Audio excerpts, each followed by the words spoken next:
agree. All lives matter to God. That's not the problem.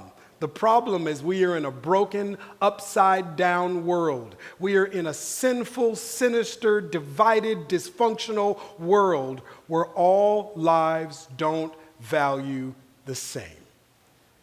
And as long as we're in prison to race, we will never find the solution to this. Now, some believe that the solution to the issue of race is to be colorblind. They say, this has actually been said to me. Efrem, when I look at you, I don't see black. I see your spirit. And it sounds right, but it doesn't make sense to me. Really? You see my spirit? I can't even see my spirit. I look in the mirror trying to see my spirit. You see my spirit? What? What does my spirit look like? Now, we say something about race in order to get out of it that we would never say about gender. I mean, I would never say to my wife, when I look at you, I don't see a woman. I just see your spirit. At least that's not what I was thinking when I first saw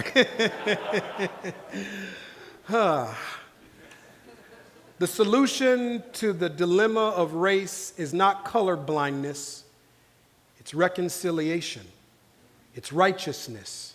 It's a hunger and desire to know who I am beyond my skin color, though I'm not ashamed of it.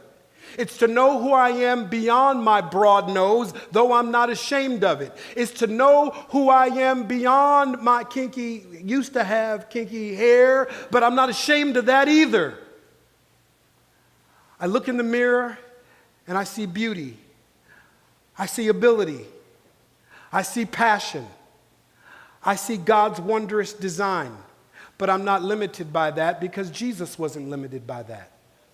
In Matthew chapter 1, it talks about the family tree of Jesus, the genealogy of Jesus, the bloodline of Jesus. Now, Matthew chapter 1 should never trump John 1 because for the Christian, John 1 is what's most important about Jesus, that he was in the beginning with the Word, was God, was the Word. Everything came into being through him, and he became flesh. Yes, to know Jesus is to know one beyond this human shell, but Jesus came to earth in this human shell, and Matthew chapter 1 helps us understand the Son of God as the Son of Man.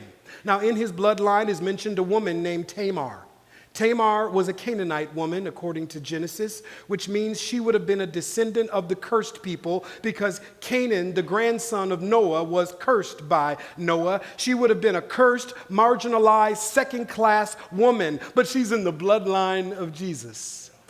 Being related to Noah, that means that she's connected to the sons of Noah, to Ham, to Cush, to Mizraim, to Put. If you study those families, they are the original inhabitants of what we call today Israel, Palestine, Libya, Ethiopia, Egypt, and the Sudan. That means that Egyptians and Israelis and Palestinians and Libyans and Ethiopians are all in the bloodline of Jesus. Abraham is mentioned in the genealogy of Jesus. He was born, if we take a biblical map, in a place called U-R, but if you put that next to a map today, that is Iraq. So Iraqis and Ethiopians and Sudanese and Libyans and Ethiopians, Israelis, Palestinians, the oppressed, the marginalized, the oppressor, the privileged, the poor are all in the bloodline of Jesus. If that is true, when Jesus walked the earth, he walked the earth as a Jewish, Hebrew, multi-ethnic, multi-racial, multicultural human being. If that is true, when Jesus died on the cross, that was multiracial, multicultural, multi-ethnic blood dripping from his hands, dripping from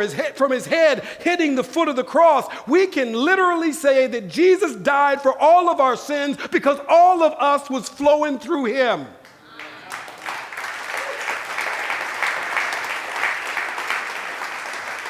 Here is the dilemma, though.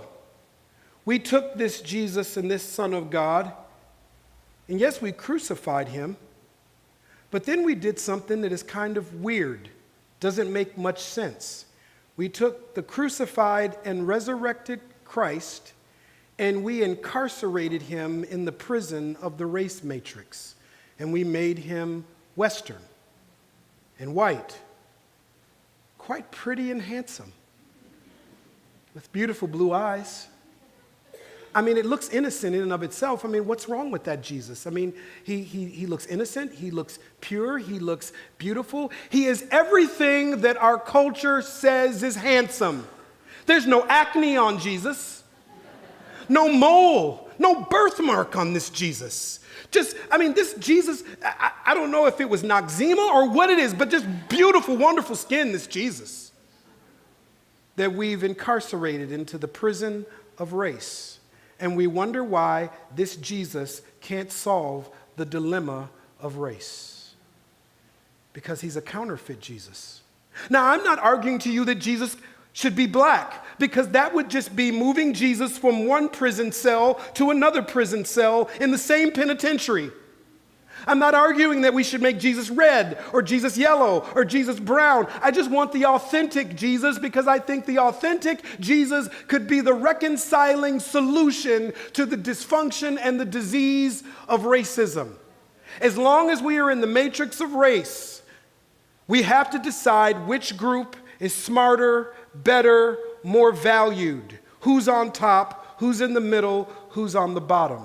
But there's more flowing through me than that, and there is more flowing through you than that.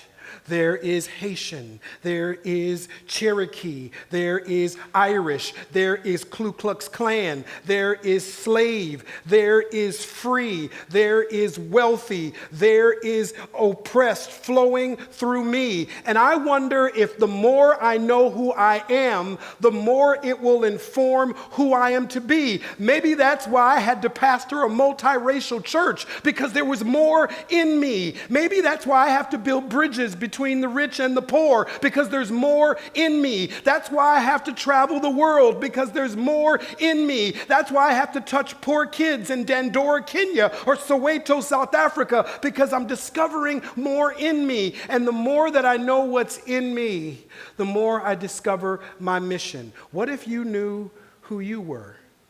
Maybe what is inside of you will make you the business person you're supposed to be. Maybe by knowing what's in you, it will help make you the scholar, the pastor, the nurse, the politician, the innovator, because there's so much in you. You better look at your family tree, but then also look at one who is beyond this place, beyond this realm, who came into this world purposely in the package of a multicultural, multi-ethnic, countercultural human form, that we would be liberated from what is false and be sent in to what is true about you and I. You know, I was a theater major in college. I went to a performing arts high school. I've been fortunate to be in a film. I've been fortunate to be on a stage. But I was pretty clear when I was in the film that that wasn't me. I was playing a role. I was pretty clear, whether on the stage or whether in front of a camera, that at some point I had to step away from the character that I was playing, that the script dictated, and really be me. I mean, I would be in a dilemma if I stepped off the stage or from in front of the camera and I never became me again. That's what race has done to us. Are you playing a character dictated by a script based on a broken, dysfunctional, socialized matrix? That's why race will always be in the discipline of sociology, so that we know what it is. Race does matter.